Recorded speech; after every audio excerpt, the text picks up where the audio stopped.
Hello. This story is entitled The Landlady, written by Roald Dahl, published in the New Yorker in 1960. I should mention before starting that the story is set in England in the city of Bath, which is west of London. A few other nearby towns are also mentioned. All of them are in what they call the West Country, west of London. The Landlady.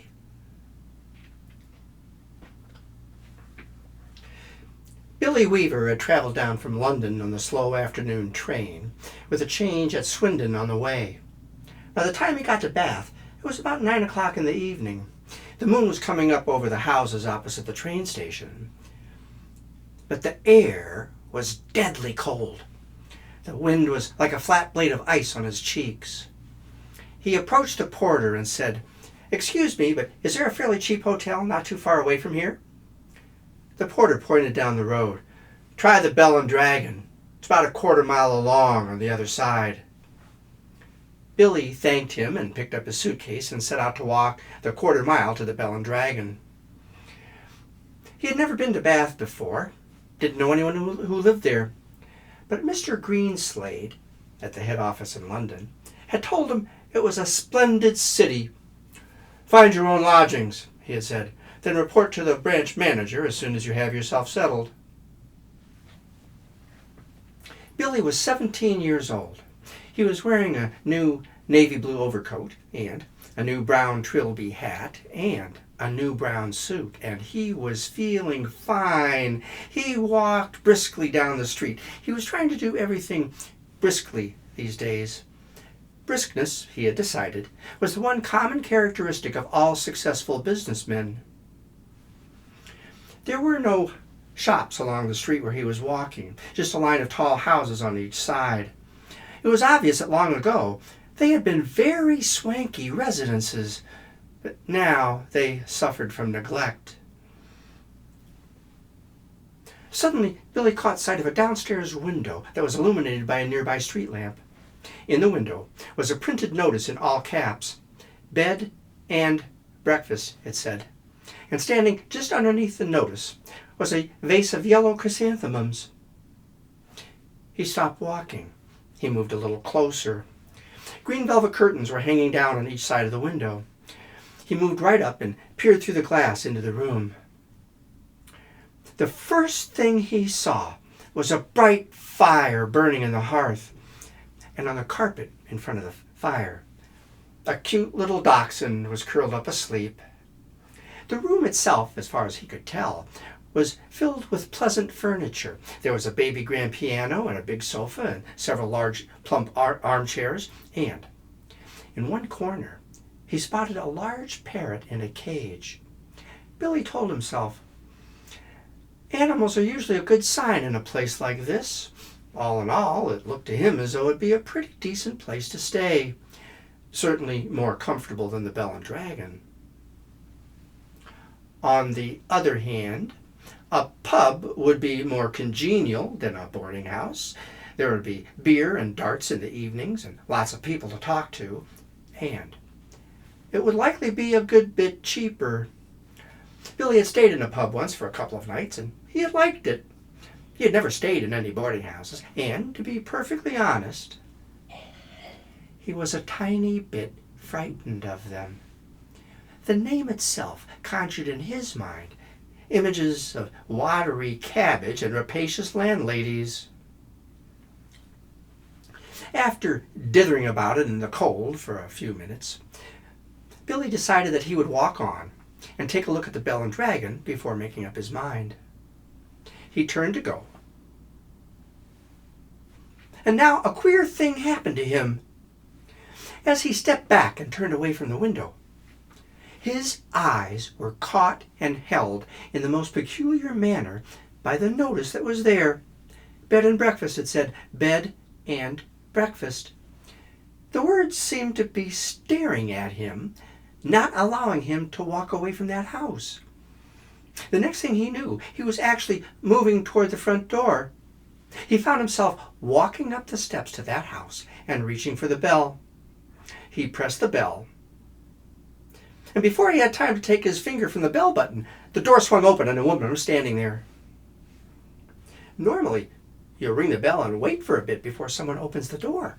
But this lady was like a jack-in-the-box. He pressed the bell and out she popped. It made him jump. The moment she saw him, she gave him a warm, welcoming smile. She spoke pleasantly. "Please come in." She stepped aside, holding the door wide open. And Billy found himself automatically walking through the doorway. The urge to follow her into that house was extraordinarily strong. But he managed to pause for a moment. "I saw the notice in the window." She replied, "Yes, I know. I was wondering about a room." She smiled at him. "It's all ready for you, my dear." She was in her mid to late 40s and had very gentle blue eyes. "My dear boy, why don't you come in out of the cold?" Billy asked, "How much do you charge?" 5 and 6 pence a night, including breakfast." It was fantastically cheap. It was less than half of what he had been willing to pay. 5 and 6 pence is fine, he said. "I should like very much to stay here." She looked pleased. "I knew you would. Do come in." She seemed very nice and very welcoming. Billy took off his hat and stepped over the threshold. "Just hang it there," she said, "and let me help you with your coat." There were no other hats or coats in the hall. No walking sticks, no umbrellas, nothing. She led the way upstairs and smiled at him over her shoulder. "We have it all to ourselves. You see, it isn't very often that I have the pleasure of taking a visitor into my little nest." Billy told himself, the old girl is slightly dotty, but at 5 and 6 pence a night, who gives a damn about that? He spoke pleasantly. "I should have thought you'd be simply swamped with applicants." She smiled again. "Oh, I am, my dear, I am. Of course I am. But the trouble is that I'm inclined to be just a teeny-weeny bit choosy and particular, if you see what I mean. But I'm always ready. Everything in this house is always ready, day and night, just on the off chance that an acceptable young gentleman will come along. And it is such a pleasure, my dear. Such a very great pleasure when now and again I open the door and I see someone standing there who is just exactly right, like you." She paused on the stairs, and with one hand on the railing, she turned her head and smiled down at him.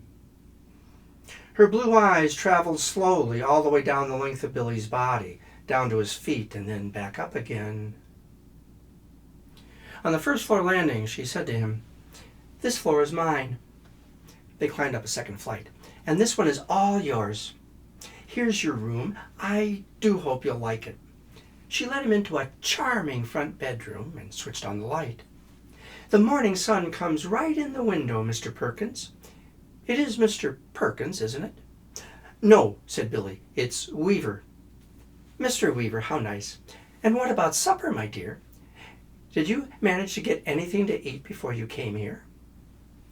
Billy answered, "I'm not at all hungry, thank you. I think I'll just go to bed as soon as possible. I've got to get up rather early tomorrow and report to the office." She replied, "Very well. I will leave you now so that you can unpack. But before you go to bed, would you be kind enough to pop into the sitting room on the ground floor and sign the guest book? I insist that all of my guests do that. It's a little rule of mine, and we don't want to go breaking any rules now, do we?" She waved her hand and quickly left the room and shut the door. Now, the fact that his landlady appeared to be slightly off her rocker didn't worry Billy in the least. After all, she was not only harmless, there was no question about that, but she was also, quite obviously, a kind and generous soul. Billy guessed that She had probably lost a son in the war, or something like that, and had never got over it. So, a few minutes later, after he had unpacked his suitcase, he trotted down to the ground floor and entered the living room. His landlady wasn't there, but the fire was glowing in the hearth, and the little dachshund was still sleeping in front of it. The room was wonderfully warm and cozy, and Billy thought, I'm a lucky fellow. This is a bit of all right. He found the guest book lying open on the piano, so he took out his pen and wrote down his name and address. There were only 2 other entries above his on the page, and, as one always does with guest books, he started to read them. One was for a Christopher Mulholland from Cardiff. The other was a Gregory Temple from Bristol. Suddenly he thought, Christopher Mulholland, it rings a bell. Now where on earth had he heard that rather unusual name before? Was he a boy at school? Or a friend of his father's? No, neither of those. He glanced down again at the guest book. Christopher Mulholland and Gregory Temple. As a matter of fact, now that he thought about it, the second name also seemed to have a familiar ring to it. He said the names aloud, searching his memory. Gregory Temple, Christopher Mulholland. They were such charming boys, said his landlady as she entered the room, carrying a large silver tea tray. Billy continued. They sound somehow familiar. I'm almost positive I've heard those names somewhere before. Isn't that queer? Maybe it was in the newspapers. Were they famous in any way? She set the tea tray down on the low table in front of the sofa. Famous? Oh, no, my dear, I don't think so. But they were extraordinarily handsome. Both of them, I can promise you that. They were tall and young and handsome, my dear, just exactly like you. Come over here now and sit down beside me on the sofa. I'll give you a nice cup of tea and a ginger biscuit before you go to bed. Now wait a minute, said Billy. Christopher Mulholland. Isn't that the name of the Eton schoolboy who was on a walking tour of the West Country, and then all of a sudden... She interrupted. Milk? And sugar? Yes, thank you. And then all of a sudden, she interrupted again. Eton schoolboy? Oh no, my dear, that cannot possibly be right. My Mr. Mulholland was a Cambridge undergraduate. Come over here and sit next to me and warm yourself by the fire. Your tea is ready for you. She patted the empty place beside her on the sofa and sat there, smiling at Billy, waiting for him to come over. He crossed the room slowly and sat on the edge of the sofa. She set his teacup down in front of him. There we are. How nice and cozy this is, isn't it? Billy started to sip his tea. She did the same. For a while, neither of them spoke. But Billy knew that she was looking at him. He could feel her eyes watching him over the rim of her teacup. Now and again, he caught a whiff of a peculiar smell that seemed to emanate directly from her body. It reminded him of something, though he wasn't quite sure what. Pickled walnuts? New leather? Or maybe the corridors of a hospital. At length, his landlady broke the silence. Mr. Mulholland was a great one for his tea. Never in my life have I seen anyone drink as much tea as dear, sweet Mr. Mulholland. Billy spoke up. I suppose he left fairly recently. She arched her brows. Left? But my dear boy, he never left. He's still here. Mr. Temple is also here. They're on the 3rd floor. Both of them together. Billy slowly set his cup down on the table and stared at his landlady. She smiled back at him, then reached out her hand and patted him gently on the knee. "How old are you, my dear?" Billy answered, 17. 17! Oh, it's the perfect age. Mr. Mulholland was also 17. But I think he was a trifle shorter than you are. In fact, I'm sure he was. And his teeth weren't quite so white. You have the most beautiful teeth, Mr. Weaver. Did you know that? Billy didn't answer. She continued, Mr. Temple, of course, was a little older. He was actually 28. And yet, I never would have guessed it if he hadn't told me. Never in my whole life. There wasn't a blemish on his body. Billy looked puzzled. A what? His skin was just like a baby's. There was a long pause. Billy took another sip of his tea and was silent for a while. Eventually, he spoke up again. That parrot had me completely fooled. When I first saw it through the window, I could have sworn it was alive. She replied, Alas, no longer.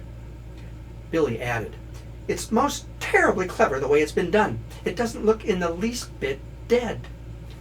Who did it? She answered, I did. You did? Of course. And have you met my little Basil as well? She nodded toward the dachshund that was curled up so comfortably in front of the fire. Billy looked at it and suddenly realized that all this time, this animal had been as silent and motionless as the parrot. He reached out his hand and gently touched it on its back.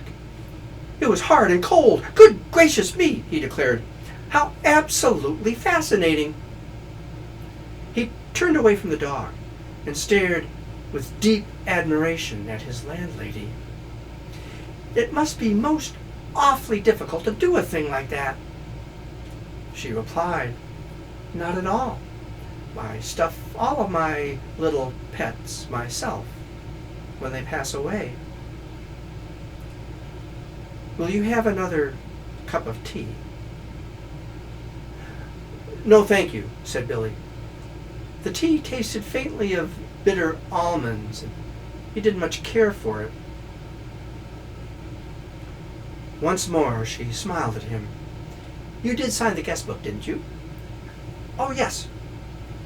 That's good, because someday, if I happen to forget your name, I can always come down here and look it up. I still do that almost every day with Mr. Mulholland and Mr. Temple. Billy was suddenly quite curious. Pardon my asking, but are they the only guests who have stayed here in the last 3 years? Haven't there been any others?